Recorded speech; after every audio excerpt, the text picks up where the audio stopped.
ایک دفعہ کی بات ہے، گلستان کے پرانے گاؤں میں دو دوست رہتے تھے، علی اور سارہ۔ ان کی دوستی گاؤں کے باغات میں کھلتے ہوئے پھولوں کی طرح روشن تھی۔ وہ دونوں بہت اچھے تھے اور ایک دوسرے کی مدد کرنے والے تھے۔ ایک دن جب علی اور سارہ گلستان کے قریبی جنگل کی گہرائیوں کی طرف بڑھ رہے تھے، وہ ایک قدیم درخت کے قریب پہنچے۔ اس کی شاخیں آسمان کی طرف پہنچتی تھیں اور ایسا لگتا تھا کہ یہ درخت بہت قدیم ہے۔ حیرت میں علی درخت کی طرف بڑھا اور اچانک اس کے سامنے ایک پری زارا نکل آئی۔ علی تھوڑا سا گھبرایا۔ زارا ایک دانائی اور خیالی پری تھی اور صدیوں سے درخت کی محافظ تھی۔ زارا نے بچوں کو دیکھ کر خوشی کا اظہار کیا اور کہا، بہادر بچوں، تم نے مجھے اس درخت سے آزاد کیا ہے۔ شکریہ کے طور پر میں تم دونوں کو ایک ایک جادوئی تحفہ دوں گی۔ علی اور سارہ بہت خوش ہوئے۔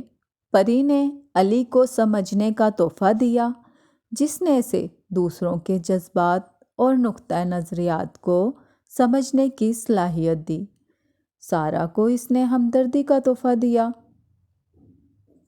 جس سے ارد گرد کے لوگوں کے جذبات کو سمجھنے میں مدد ملی۔ دونوں بچے خوشی خوشی سے اپنی صلاحیتوں کا استفادہ اٹھانے کو تیار ہو گئے۔ دن گزر گئے۔ علی اور سارہ اپنے تحفے کے اثرات کا پتہ لگائے۔ علی اب دوستوں کی مشکلات کو سمجھنے والا، ایک ہمدرد، سننے والا اور مدد کرنے والا دوست بن گیا۔ سارہ اپنی ہمدرد طبیعت کے ساتھ ان لوگوں کو سکون دیتی جو ضرورت مند تھے اور ان کے چہروں پر مسکراہٹ لانے میں کامیاب ہو گئی۔ گاؤں میں جلد ہی دونوں کی شہرت بھر گئی۔ ایک دن قریبی گاؤں کو پانی کی شدت کا سامنا کرنا پڑا۔ علی اور سارہ نے فیصلہ کیا کہ ان کی مدد کے جادوئی تحفہ استعمال کر کے کی جائے۔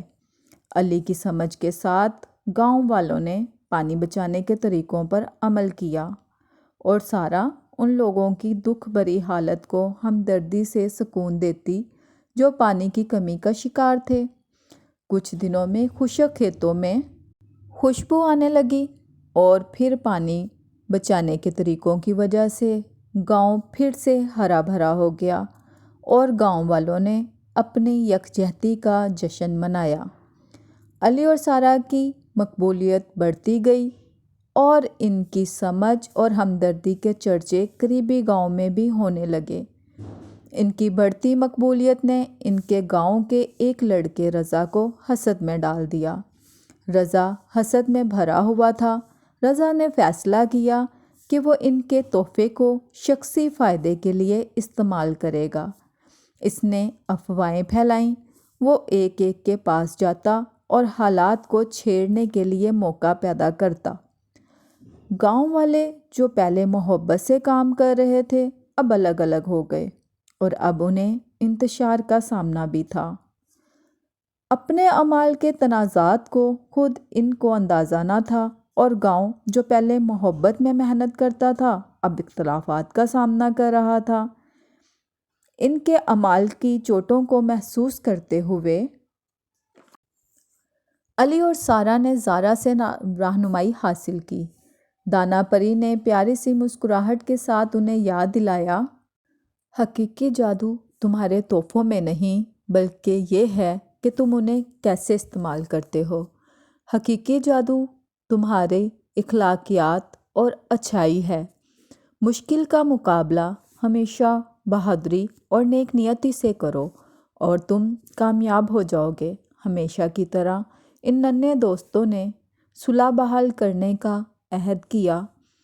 علی کی مدد سے وہ رضا کی بکواسوں کو دور کرنے لگے اور سارہ کی ہمدردی کے ساتھ وہ لوگوں کے زخم بھرنے لگے۔ آہستہ آہستہ ایک ایک چہرے پر مسکراہٹ آتی گئی اور راستہ ملتا گیا اور گاؤں اپنی ہارمونی واپس حاصل کرتا گیا۔ علی اور سارہ نے ایک منصوبہ بنایا۔ علی کی سمجھ کے ساتھ وہ رضا کے زیر سایہ افواہوں کا سامنا کرتے اور سارہ کی ہمدردی کے ساتھ لوگوں کے دلوں کو سکون اور خوشی دیتے۔ چھیڑ چھاڑ کے بجائے علی اور سارہ نے گاؤں کی ہمیشہ سے جدوجہد میں مدد کی اور رضا کو اپنے ساتھ رکھا۔ رضا اپنے اعمالوں کی معافی مانگتا ہوا ایک مہربان انسان بنتا ہے، اور یوں دلچسپ دوستوں کی کہانی دور تک پہنچتی ہے، اور اس طرح یہ گلستان کی ایک داستان بن چکی ہے۔ یہ دلچسپ کہانی ہر نسل کو محبت اور سمجھ کی اہمیت سکھاتی ہے اور ہمیشہ اچھائی کی راہوں پر چلنا سکھاتی ہے۔ حقیقی جادو ہمارے اچھے اعمال ہیں۔ اس کہانی سے ہمیں سبق ملتا ہے کہ ایک دوسرے کی مدد کریں اور اچھے اعمال کریں۔ حقیقی جادو ہمارے اچھے اعمال میں چھپا ہوتا ہے۔ یہ کہانی ایک دوسرے کی مدد کرنے اور اچھے اعمال فراہم کرنے کی راہ میں رہنمائی کرتی ہے۔ یہ کہانی آپ کو کیسی لگی؟ کیا آپ مزید کہانیاں سننا چاہیں گے؟